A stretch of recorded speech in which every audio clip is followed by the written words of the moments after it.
Well, he's gone from teen tearaway to single dad as Steve Hay in Hollyoaks, and now actor Kieron Richardson is about to embark on a storyline which is very close to home. Now, before we talk to him, here he is in action. Oh, and Kieron joins us now, and welcome, lovely to see you. Hiya. It's like my televisual mum and dad, even though you're not home. And we're not ringside. No, not anymore. No. How are you? You've been well? I'm really, really good, and looking at that, I've had a busy couple of years, You and it's certainly about have. to get a lot more hectic. Well, yes. Well, this is with Brendan, isn't it? Mm-hmm. Brendan is kind of...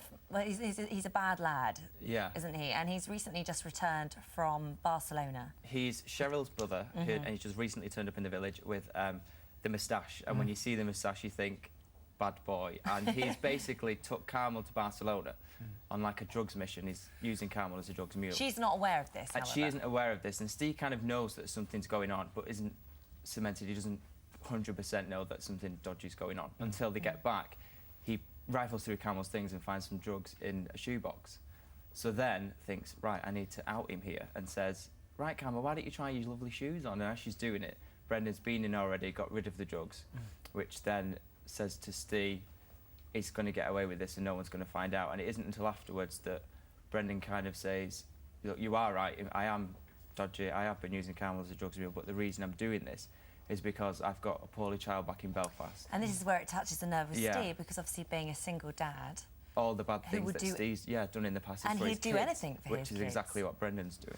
So this is a storyline that after you finished Dancing on Ice, this was, and you were about to go off on your holidays because you were joking on the Benidorm. on the show. You were off Yeah. to Benidorm. You came back from Benidorm and met up with the show's producers, and they talked through this story. Yeah. And then it goes beyond where you've just described to us now. And then how does it develop from there? Basically what happens is Steve hasn't really got many friends anyway in the show, and he kind of gets this freakish bond and relationship with Brendan, and he hasn't really got a dad in his life, so he kind of sees him as a bit of a father figure. They go on a night out, get really, really drunk, which then leads to a drunken conversation about sex. There's love in the air, and then something very strange happens. Which we've We got have a here. clip. Let's have a look. That took a long time as well, didn't it? I know. Oh, yeah. Yeah. Well, you just kissed me. Well, what did you think I was going to do? You're just looking at me. So now all the viewers know that Steve is now exploring his sexuality and he's turning gay. And he does confess that whilst he was in Young Offenders, there was a guy there that he fancied. Was his friend in prison, and he kind of had feelings about him, but never explored it, never did anything about it. Right. When he got out, he just went straight back to Amy. They had this baby and thought, well, that's the life that he's going to lead. And it isn't until this new guy's come in his life that he kind of thinks, well... But it gets complicated with Brendan, though, doesn't it? Because then later on, I think, is it the same day or a few days later, and this sort of unfolds? It's, in the well, next Brendan couple of obviously weeks? rejects Steve in that scene then, Yeah. and the day afterwards, Steve confesses about the guy in prison, and then after that, they're both in the cellar of the nightclub, and Steve thinks he's going to get a beating for coming on to Brendan the night before. And it's this, again, like that moment, the tension's building and building, and it drags out, and Brendan's getting closer and closer to Steve. And instead of getting a punch, Brendan then plants a full-on passionate snog onto Steve.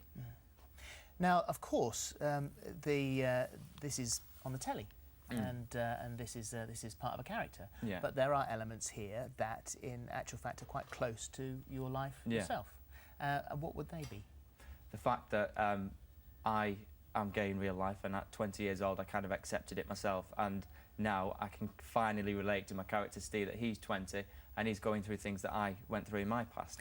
Now, Obviously, the people that know you, Yeah. there is no great surprise there, because your friends know, your work colleagues know, you've Mum had and the Dad, conversation with everybody your knows, yeah. parents, but you've never actually said it out loud. No, like obviously when I was in Dancing on Ice, newspapers and stuff speculated and tried to say, you know, we kind of know, and if you want to say, you can do your story with us and get it out there. But I didn't feel at that point that my personal life was kind of took a back step, and it was more about the competition and trying to get through the next week rather than get a few column inches in the newspaper and maybe raise my profile a tiny bit. It wasn't about that. But now I feel that it's relevant, and the storyline's relevant to some situations in my life, and if maybe I can help people that are going through the same thing, then it's a bonus. Your friends were sort of a bit concerned about you coming on and saying this today, weren't they? Why was that? I think just because I'm quite, I'm a nervous person, as you can tell, and it's quite a big thing to say publicly. Yeah. But I'd rather do it here with you two Uh-huh. than anywhere else. So. Oh, bless your heart. But there are maybe sections of the people that know you that might be surprised about this. What about previous girlfriends? What about them? Yeah, like I've had girlfriends and stuff in the past, and it wasn't to say that I didn't fancy them back then. It's just you are experimenting and kind of finding out what you want. And several girlfriends do know, others don't, but obviously they do will now. do now. But I feel completely comfortable with it, and I think the reaction that I've got from previous girlfriends, they're happy about it. And we don't live in the dark ages anymore. We live in the 21st century, and everyone should be happy and love themselves. And also that your schoolmates, you were teased at school, weren't you? Kind of. I wouldn't say that I was bullied or anything, but there was one or two people that, if somebody is gay, they can maybe sense it, and they might have said one or two comments, and that can hurt when you're like 14, 15 in school. But now I feel like I'm a lot stronger, I'm older, and nothing can kind of hurt me anymore. So And if they're watching people this, that are going through this can see that I am a young lad, and I can say it, and I haven't melted. It's not wrong. You shouldn't be ashamed of it. You should be just happy. So. And how do you feel in yourself, having done what you've just done? How do you feel now? I feel a bit on top of the world. I'm excited to see what the future holds, and just looking on cracking down, getting this storyline done. Which I must say as well, we're hinting that it is going to be a domestic abuse storyline. I haven't really said that yet, but it's going to get really, really dark, and there's going to be lots of twists and turns, but there's going to be a positive outcome, which I can't really say. Yeah. And also I must stress as well that there's going to be like a helpline at the end of the episode, that if people are going through domestic abuse in whatever kind of, however they're going through it, there's going to be help and advice there for them. Okay. Well, I feel relieved for you in a way. I know you were really nervous this morning, so I feel like we can all just go, Yes. good. Oh, well done, you. Good luck, mate. Thank you very much. Lovely, indeed. And I to did see all you that with again. dirty, hanging coffee breath. Well, Donald McIntyre stinks of garlic, so I wouldn't worry about it. Guys. Well Lovely done. to see you. Thank you very you. much indeed. Thank you. Hollyoaks is weeknights, of course, Channel 4 at 6:30, and that is a great storyline. Just Keep about watching. to start now. Terrific. Thank you.